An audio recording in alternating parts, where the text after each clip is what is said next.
Right, okay. Hello, everyone. We are joined today by mind coach extraordinaire, Vinny Shoreman. How are you, Vinny? I went out last night for my annual Christmas extravaganza. I've had better days. Okay. I'll be honest with you. But as they say, self-inflicted, it is what it is. And listen, you've made it on for us, which I'm so grateful for. This is going to be our last episode before Christmas time. So, right. As I said to you on the messages, I really actually wanted to plan it so you would be our last guest of the year. Right, no, thank you. I did. I thought to myself, if there's somebody that can finish the year really positively for us, Vinny Shoreman's the man. So it's worked out. It's worked out really, really well. So thank you for doing this. No okay, let's just. I've kind of started this way with a lot of people that we've had on. Let's just talk in general about how strange this year has been, and maybe how it's been for you personally, and what you've put in place to try and come out of it the best that you possibly could. I mean, the best. I mean, I have had COVID anyway. Yeah. I had it in October. In all honesty, it bounced off me. But in the truth of it, I take vitamin D because I've seen Dr. Rhonda Patrick on Joe Rogan, and she was talking about the effect of vitamin D and how it was low with people that died of COVID. I mean, look, I'm no expert, but yeah, I decided to take. It's been challenging for everybody, and especially with the misinformation that we're getting on every side. Yeah. However, I make my own judgments, my own.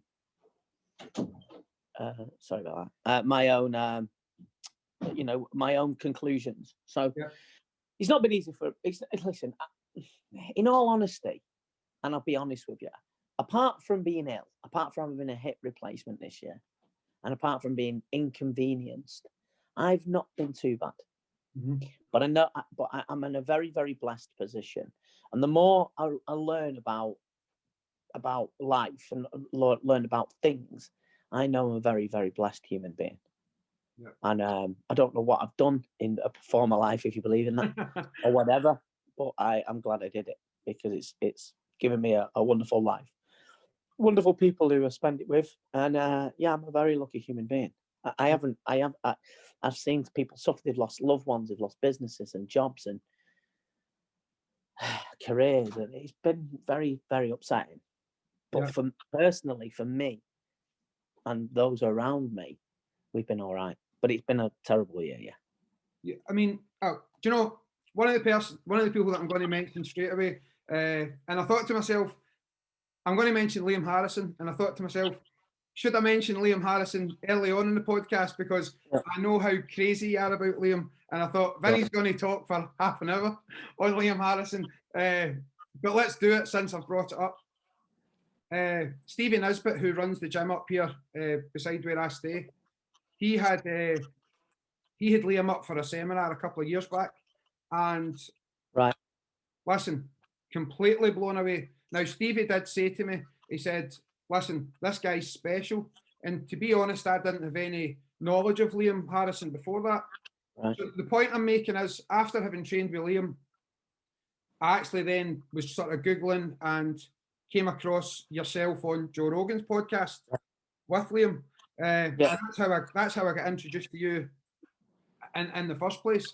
So, and then used you and used your services that you have a year ago, which we'll talk about maybe later on as well. But how does someone like yourself, who had a sort of varied history in martial arts and Thai boxing, how did you first swerve into becoming a mind coach, and how did that all come about?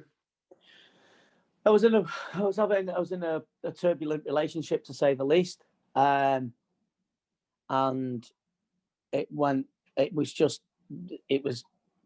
toxic. I'll be honest. Yeah. On both sides, more so on her side. I'll be honest, because evidence. I'll tell you that off air, but evidence says that she's a lot more bitter and sour and twisted than me. So anyway, but so yeah, I was in that, and then I left her. I left my 2 kids. I didn't leave them per se.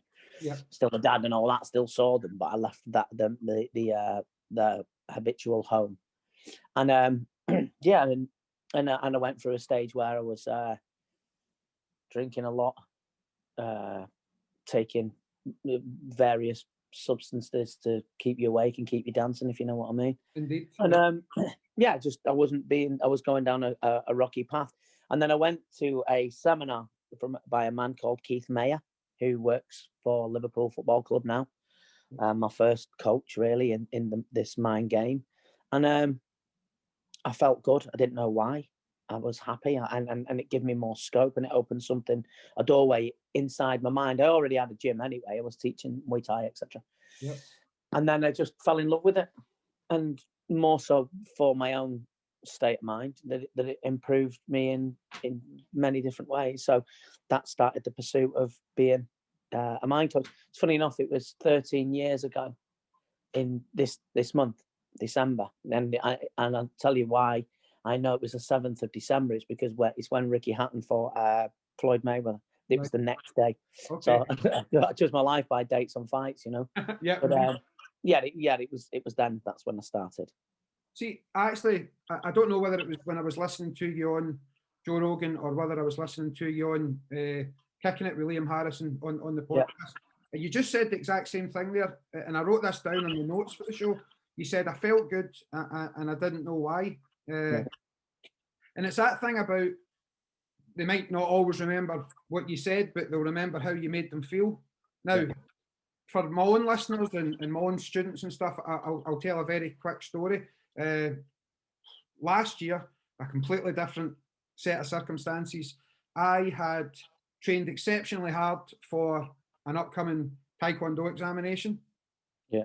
And just the final week before I flew to America, there was something just playing in my mind, a wee bit of doubt, and you came into my head. So I contacted you, and I was so lucky that you could fit me in. Now, if someone was to come back and say to me, what conversation did you have with Vinny? I remember wee bits, but genuinely I can tell you that I still remember how you made me feel before I got on the flight to go, how you made me feel when I was at the test, and even how you made me feel afterwards. There's just that positivity that I can still remember. So I'll publicly again thank you for doing that. Thank you, man. It's nice to hear. The mind coaching part, let's talk a wee bit about that and about what you're trying to do to people, what you're trying to encourage or bring out of them, and etc. etc. It's self-defense against the dark side of your mind. It sounds dramatic. What I'm trying to do is just make people happy. Okay. I like it. I like it, and I get something out of it. Of course, I wouldn't do it if I didn't. But I like making people happy, whether it's fun, whether it's saying something that's genuine to flatter them or to boost their confidence. I've always liked that.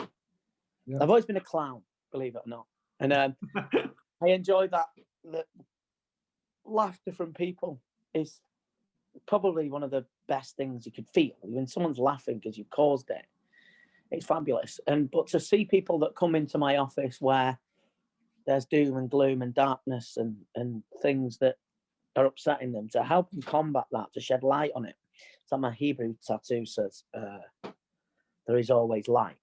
Yeah, it's got it on my arm. And I just like shining light on things for people, you know, and I enjoy it. I enjoy people. There's nothing better than seeing people get over something. And it might not be spectacular. It doesn't have to be, you know, get a higher degree of Dan in belts like you got or whatever. It doesn't have to be that. I mean, it's great. And I'm happy you did it. Yeah. But it's not always that. It's just, you know, confidence to go in shops or confidence to walk the kid to school, etc. You know what I mean? And little things we take for granted are massive mountains to some people.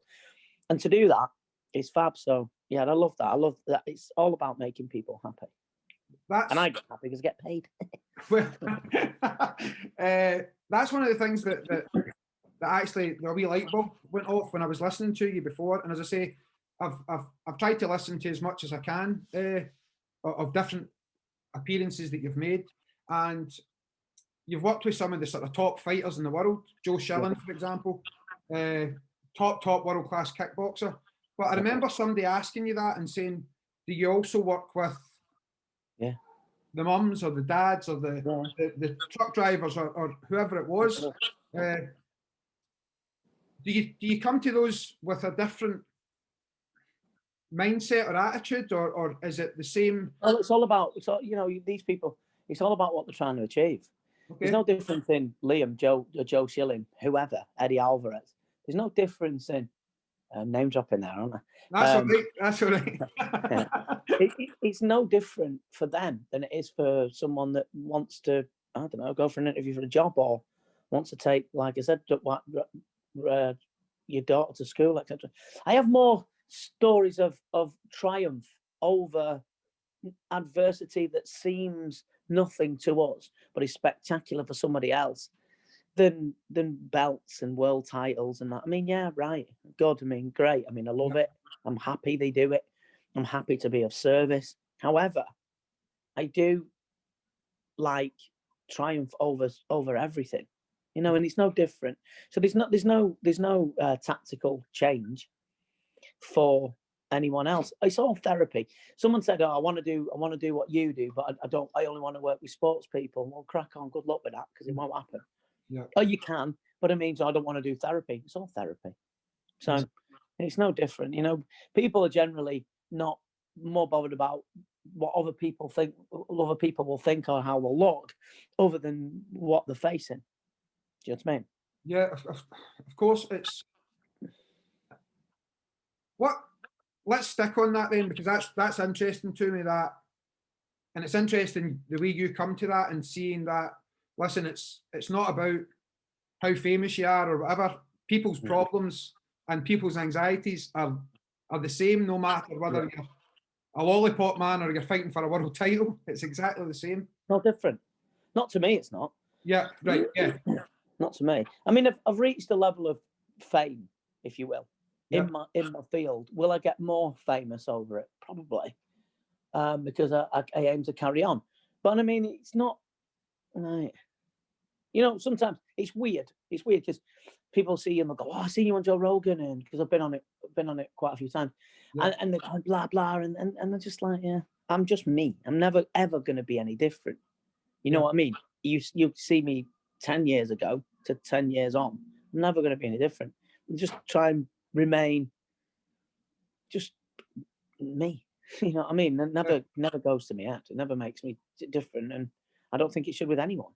You know what I mean? So if you've got a belt or you've got £1 million in the bank, or multi-millionaires who I work with, right? They just have the same hang-ups, same upsets, the same worries as everybody else. They might not have monetary worries, but they still have fears and trepidation. So it's no different.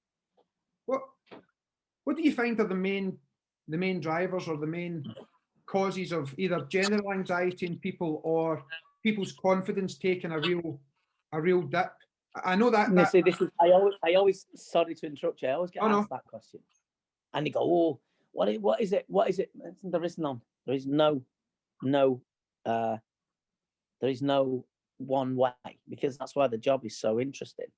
Because everybody's different. Everyone's got a different story. There's no two lives that have run parallel. They might be twins, for instance, and they'll still have a different interpretation of their lifespan. Yeah. So everybody's different. So that's why it never, ever ceases to astound me in many ways and make me appreciative of it all. So yeah, it's never one thing, which a lot of people do ask. How does hypnosis work? How can you take what's involved in taking someone with a fear or an anxiety or a phobia or any of these things? And I like to think that I've got a really open mind. Like if someone says to me there's something that's never happened in the world before, right over the street, I like to believe that. So I really I love the idea of hypnosis. I love the idea of anything that a lot of people will say, no, that's fake, or etc. etc. Now,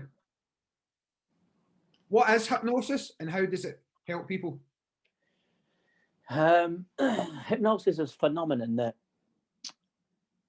is basically speaking to the unconscious mind. Is basically, basically getting to the other part of the unconscious to communicate with it, to cause a change that will help the person, client, whoever it may be, to overcome difficulties. How it works, no one really knows. Okay. No one really knows. It just changes your perspective on things. Is it good for everything? No, it's not good for everything. Sometimes people, one thing that really bugs me, and it's a bugbear of mine, is clients contacting me and just saying, I just want to try it. Okay. What for? Just want to see what it's like. No. How about no? And I'll never do that. I don't do that, and I never will, because it's just not something you try. It's something that is a very, very special technique to change people's perspectives. So just wanting to try it is a no for me, always. But yeah, I mean, it works. It's a mysterious thing. It's a very strange thing, but it can be very powerful. It can be very useful, and yeah, but in certain aspects and certain areas that it's used for. So how it works is bypassing the critical faculty barrier, which is the conscious mind, and then having a conversation or an installation of new ways of being, new paths to walk in the unconscious, and then that permeates into life. I know you've spoken about this before, but I'll ask again, and it is getting. And I don't mind saying how much a big fan I've became of Liam Harrison at all. Like Yeah. yourself, I just watch his stuff online. And we got to establish it also and understand. I've known Liam for 20 years. Of course. Liam's a very close friend of mine. So yeah. It's not just fanboy, he's my mate. So when you hear me commentating, he's hugely biased on Yokal. Yes. Hugely biased. So yeah. he's my mate. Exactly. He's my football team. I don't like football. I'm not into football. So he's my Lionel Messi or my, Cristiano Ronaldo. Yeah. So when he's fighting and I'm hugely biased, then yeah, it's the way it is. But you got to establish that we've been friends for a long time, and yeah, so it's not just a thing. I'm just not a fan. I am a fan, but I'm his friend too. So yeah, that's the main. And again, hopefully you can share this with our listeners as well. One of the stories that kind of I couldn't get my head around at first was the warrior story, and I can't remember where you told this or whether it was Liam that told this or not. But how did mind coaching or hypnosis or any of the other systems that you use, and if you can just tell the story about Liam being in that fight and looking at you and saying that, right? What's the process of that? Because that was one of those really cool stories that you think, wow, this is brilliant that this has happened. What happened was Liam fought a fighter called Anawat Kyaosamlit, he fought him in Jamaica, and he got stopped with low kicks. He's his own weapon that he stops people with, which he throws incredibly fast and incredibly well. He got stopped by the technique that he uses. And Anawat was a very famous fighter. He's highly decorated. He was called the Iron Hands of Siam. It was the Mike Tyson of the time. He knocked out Singdam twice. Singdam Kyatmugao, who's still active now, who's Yokawan. He knocked out pretty much everybody. He was a big, big, big puncher. So Liam fought him, and then and we was mates anyway. I was a commentator for MSA, which is Master Skin Academy, the show, MSA show, in Manchester Evening News Arena.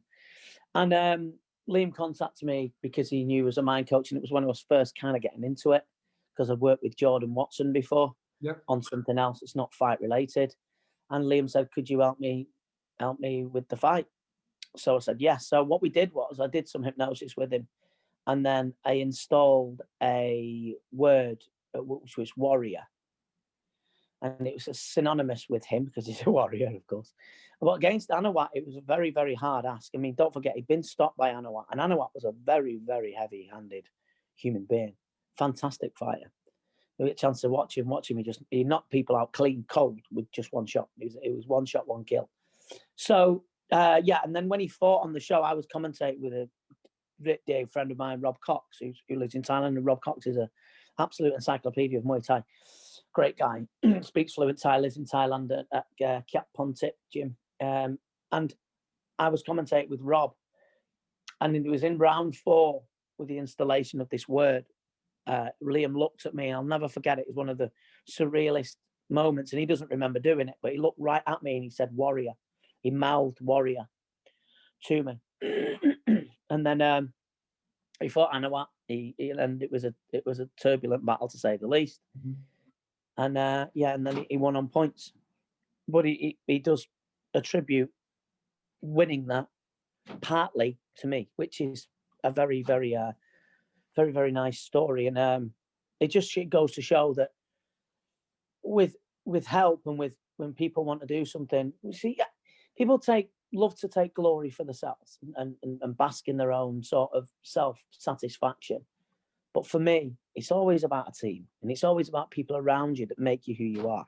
And I get humbled by my wife tells me off. I never get above my station in that. And I just think that it's always good to have a team around you. So I was lucky to be part of Liam's team, along with Richard and his great coaches and Andy and everyone at his gym.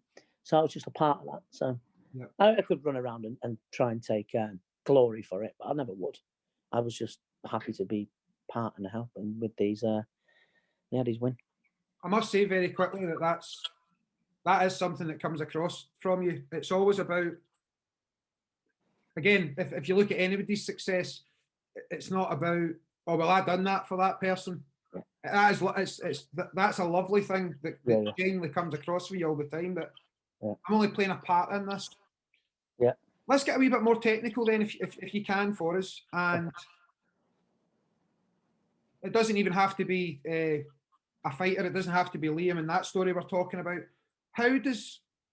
What happened in someone's mind that they were able to have that word activate something that gave them a sort of a shield or a strength, or what do you actually place in mind? You're not putting anything in there that isn't already there. Okay. So Liam Harrison doesn't need me to tell him he's a warrior. I mean, look at his record before he fought Anawat. We went 30-0, didn't he, without getting beat. So he was undefeated for 30 fights. So these 30 people tried to prove that he weren't. However, he did, beat them, and the number of victories he's had since. And even in defeat, is still, he doesn't fall to bits easy. He's very hard to contain, to say the least. But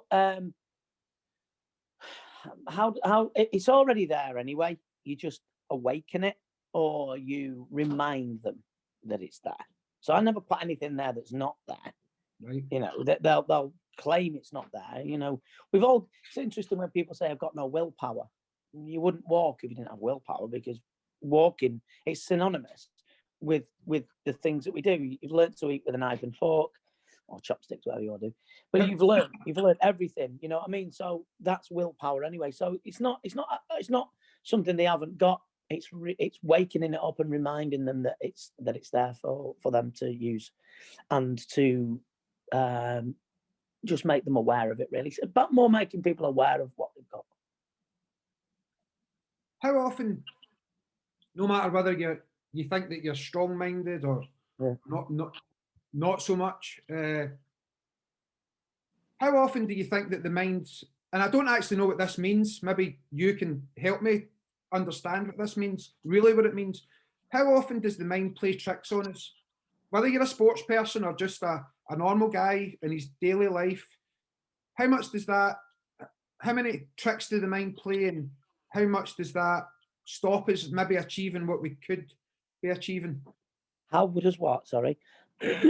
How does the mind play tricks on us, and how often does that stop us doing? It's an age-old question. How? I don't know, because I don't know if it's an individual clients. That's why it's always individuality. How maybe something from your past, some experience that you've had, some roadblocks, something that's happened before to you. So it's the saying that is like, how long is a piece of string? Yeah. How far is far away? Do you know what I mean? It's like, it's difficult. Everybody's different, and that's the eclectic mix of like mindsets. It's so different for everybody that, yeah, it's mad. I just wonder, okay, next question. Are people naturally stronger minded than others? Yes. Of course, yeah. Okay, so it depends on what you've experienced. Right, okay. It depends on what you've experienced, and it depends on all how you've lived your life and what's gone on in your life that denotes where you'll be. Okay, so what I'm trying to get to with this point, I think, is I don't want people, when I'm coaching, for example, and I don't want someone to ever think that they can't achieve something, anything, whether that be their next belt or whether it be just having confidence to come to a class or reach a goal, whatever the case may be. I often think, no, you absolutely can do this, but the person doesn't think they can do it. That's an important thing for a coach to try and install in people. No, that's your job. But I mean, some people just don't want it. Some people just don't. Some people won't. I did a seminar once, and it was in Scotland, ironically enough. And the coach rang me the next day. He said, "Oh, some people really loved it, great. Some people didn't." I said, "Why?" He said, "Well, you said that they all won't be champions." I said, "It's true. It's not for everyone. It's not for everybody." You know, people can watch, for instance, Saw, the movie Saw. Yeah. And people can watch it, and there's been 9. I think there's been 9 movies of it or whatever, and there's another one coming out actually with Chris Rock in it. Okay. He's written it. I don't even know why I'm telling you that. But anyway, and then see, I don't want to see that. Some people would absolutely love it. Oh, a woman gets her eye pulled out with a spike. No, it just no. I won't want to see that. You know, give me robots and spaceships and dragons, yes, but that no. So everyone's different. So it's not for everybody. Okay. You know, training, the fitness and moving around and the flexibility that you gain from doing a wonderful sport that you're involved with, brilliant. Well, not everyone wants to really get hurt or fight or be involved in it. It's not for everybody. So do we spend time as fantasists in a way, pretending that we're somebody that we're not? Yeah, I mean, listen, I go boxing 4 times a week to Liverpool at Four Corners Gym, where I've got my new office opening next year. Yeah. That's only around the corner, really, isn't it? Next year. And I'm often on the bag being Errol Spence. I'm often on the bag being Triple G. But would I like to get in the ring and test it? Not at all. So it's not for everybody. So some people really want to achieve things and have that mindset and that drive, that fire. It's not for everyone. But if you're doing a good job, it's like you said at the very beginning, it's not what you say, it's how you make them feel. So if they feel like it makes them happy and they walk out, better than when they went in, job done. Yeah. But not everyone's going to be a champion, because it's not for everybody. Because you just don't give, if I were to be a champion, I'd be a world champion at hitting the bag then. No, the bag don't hit your back, good, whatever. But I mean, is the belts for that? No, so it's not for everybody. That it's interesting, and again, having said what I said, it's something that I try to. It is something that I've tried to change, and that's to see everybody's journey as slightly different. What I'm trying to do now as a coach or instructor or however you see me or however my students see me is to try and get the best out of them, whatever that is. And maybe is that what I should be taking from the advice you've given there? Yeah, of course. But it's like we're all born with free will. God, whoever you believe in, whatever shape or form or whatever force you believe in, we was given free will. So people will do what people will do. People will act how people will act. And if they're not, if that's what they choose to do, and fine. If people don't want to achieve things, it's fine. But if you're doing a service, which you do, where they feel better about themselves and feel better about walking in and out or going or confident, you've done your job. They're not all going to be, you know, heel, show or whatever it's called. Yeah. The guys, they're not all going to be that. Yeah, you know, they're not. So you just do your best you can with the resources that you have for people that you care for and people that you want to do well. It's the drive that you have to be able to do the things that you do and want to still achieve something that's in you. It's just in you. You found something that's synonymous with the fire and the drive within your soul, if you will. Yeah. And I'm the same, and with what I do now, you know, and but not everybody's got that, and not everybody wants to do that. You know, some people were. I went last night, as I said, I went out, and Manchester City were playing Manchester United, and by birthright, I'm a Manchester United fan. Well, not a fan, just birthright. I was born in Trafford, basically, so that's where Man United was based. Yep. And my family are all Man United fans. Anyway, and but they were all mesmerised and sat there, and they'd go home upset because of football. But right, I mean, it's just what people choose to do. So you'll never solve the mystery of an enigma of what people's behaviours. You'll never solve that. But what I'm trying to get at in a long-winded way is people will do what people will do, and they will do what makes them happy regardless. So I'm okay with what people do. If you're not hurting animals, if you're not hurting women, if you're not hurting children, and you're not hurting other people that have not deemed it okay, crack on. If you want to do what you want to do, absolutely fine, crack on. If you're not hurting anybody, if that's what you want to do, that's okay. It's up to you. It's your body, it's your mind, it's your soul, fine. I'm so glad you said that there, because one of the criticisms, and again, I don't know what this is like, and I know you're a huge fan of boxing as well. Yeah.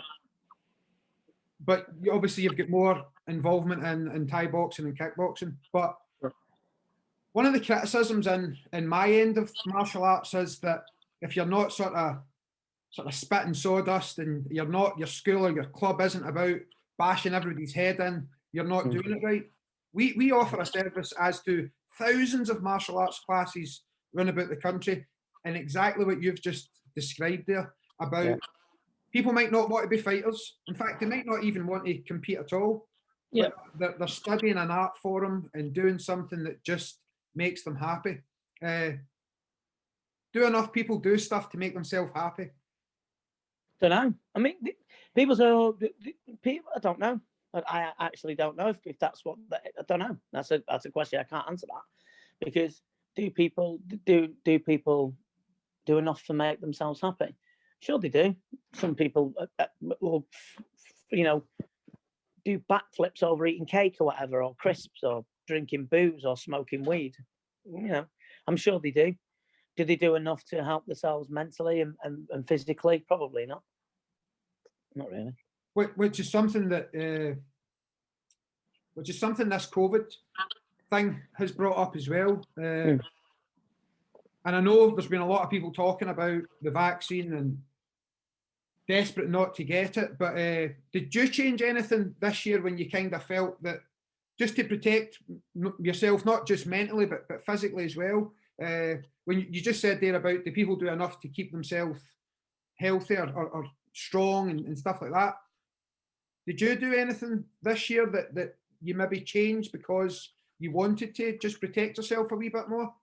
Yeah, of course. Like I said, I take vitamin D. Yeah. I don't eat rubbish very often. I train 5 days a week. I'm starting to use kettlebells now. I've had a hip replacement this year. It cost me 14 grand. But I had to have it because on the NHS, the National Health Service, I wasn't going to get it because of the COVID pandemic, and people needed it, the operations and surgeons more than I. Yeah. So I went to a private surgeon, blah blah blah. But yeah, of course. I mean, I train all the time, and it's an obsession. I fast all the time as well. Brilliant. Okay. So I always do intermittent fasting. You know, I'm certainly not no athlete, but here's how it is. If anyone's got children out there, and you've got kids, you write an unwritten law when you have children. This is my belief, that when them children come to on this planet, you obviously have to feed them, clothe them, look after them, and love them, and that's what you should do. By the way, some certainly don't, but however you should. But if you're not living a healthy, productive, and life for you, you're not doing them a service. So if you're not being healthy and strong and looking after your health, you're doing them a disservice, because you are shortening the time that you will have on your planet with this child. And you should always have that in your mind, to lengthen your time to be on this planet, not only to guide them, but to love them and help them through it. You're not going to last that long. We don't. Really, we don't. Blink of an eye. I'm 51 this year. I'm already 51. Blink of an eye, and I was 25. And it's a blink of an eye. I know you're old people say, yeah, well, I remember it was only like yesterday. It is.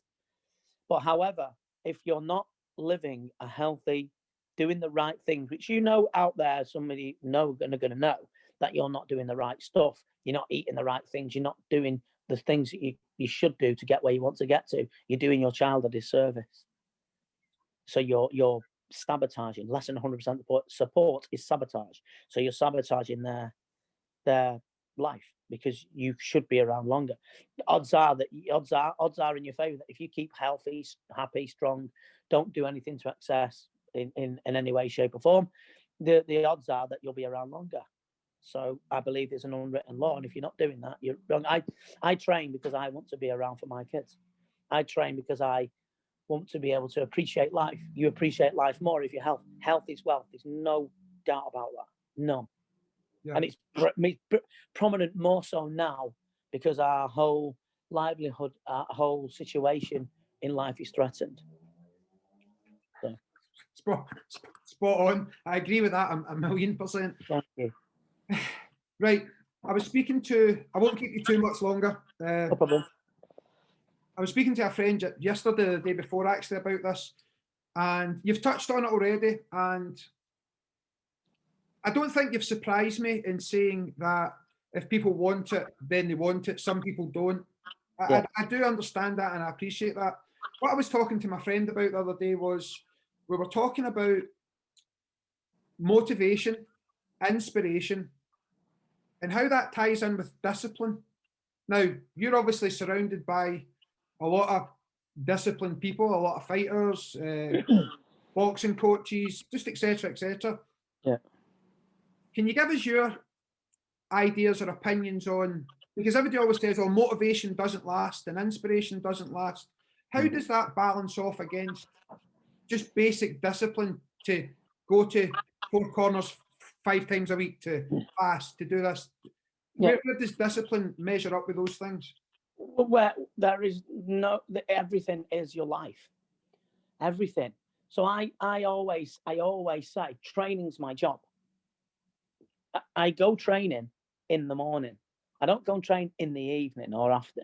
Sometimes I train in the afternoon, but I go training in the morning because it's my job.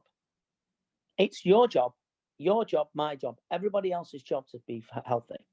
Everyone's. It doesn't. There's no. It's your job. So I always deem it as health training is my job. So look, do I love my job all the time? No. I'm not going to sit here and go, I love my job all the time and all the clients are great. Some clients are dickheads. I'm not going to lie, excuse my French, but they are. Okay. I don't know what dickhead is in French, but like I said, some are, and some are just, I won't work with them. I don't work with everybody, and I differentiate between who I want to work with and who I don't. I'm lucky in that position. But what you got to remember is, it's like, I just do it because I have to. We haven't got a choice. If you're not disciplined, if you're not motivated to get where you want to get, stop whinging about not getting there then. It's so more boring than because you didn't do what you should have done. Crack on. Give yourself, here's a tip. You have no choices. The trouble is with life, we've got luxury problems. Yep. Look, the lockdown wasn't good for people's businesses. It was rubbish and awful.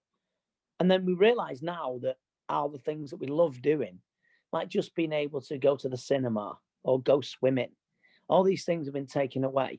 And now we realise how much they meant to us. So when you've got so many choices, we get spoiled. We haven't got a choice. You've got no choice but to train. I've got no choice.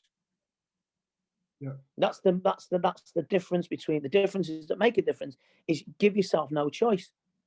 I work with an e-commerce group called The Watchers, and it's run by two very, very high level business people, Zach Foldman and Chase Hero, both wonderful entrepreneurs and bright. They're a bit like Bill and Ted of business, if you ask me.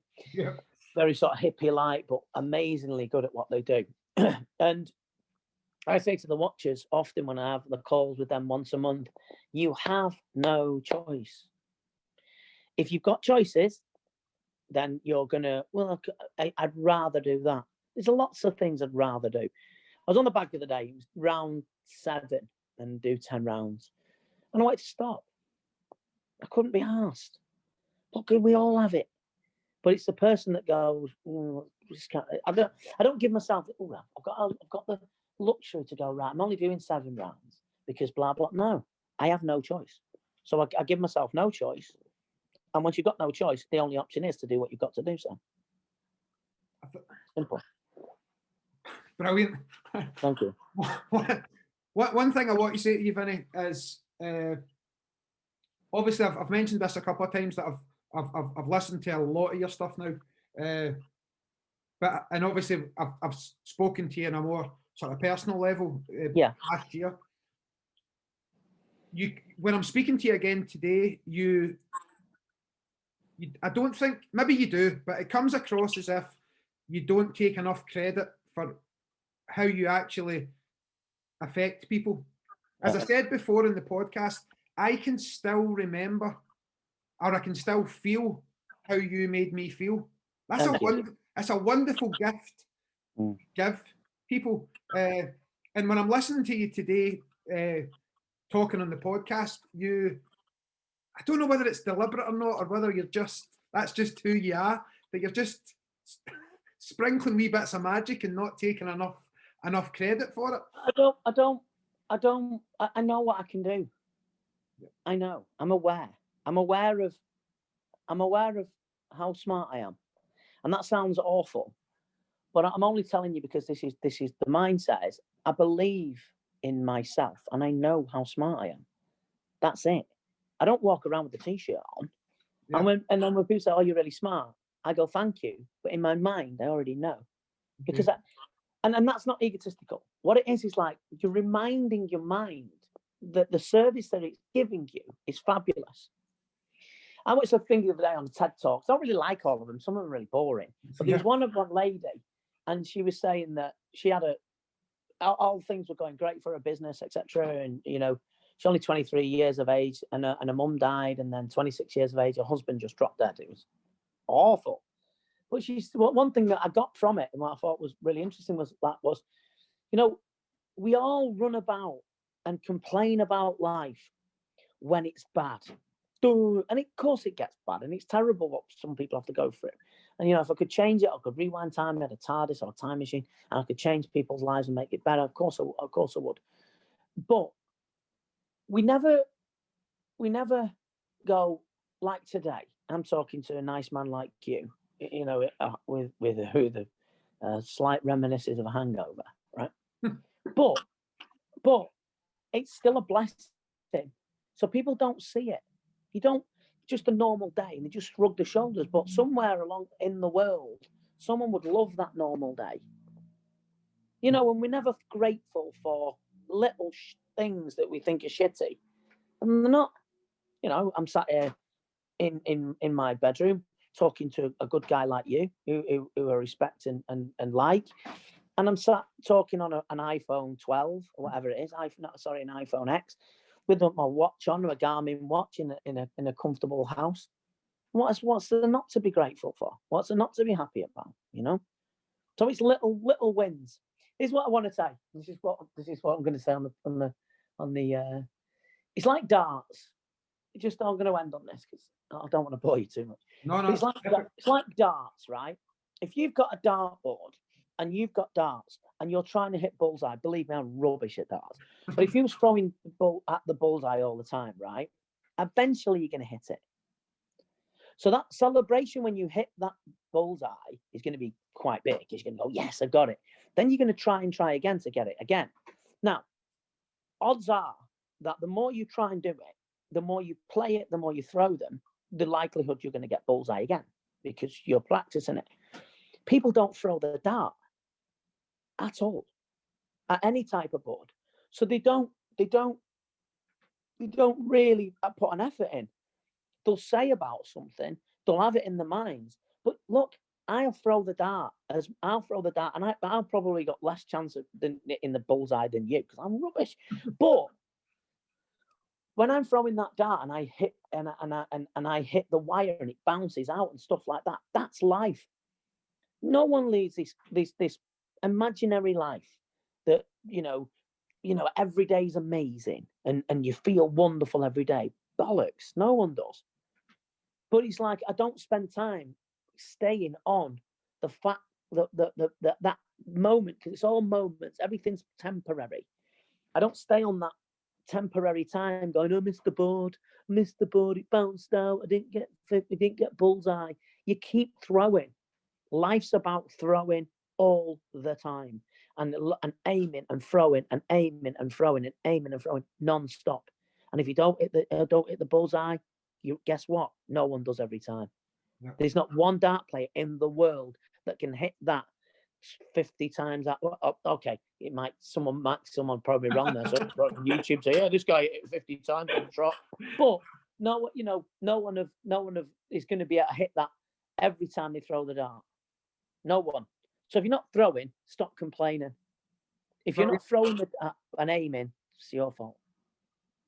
Vinny, this is why I wanted this to be exactly when it was.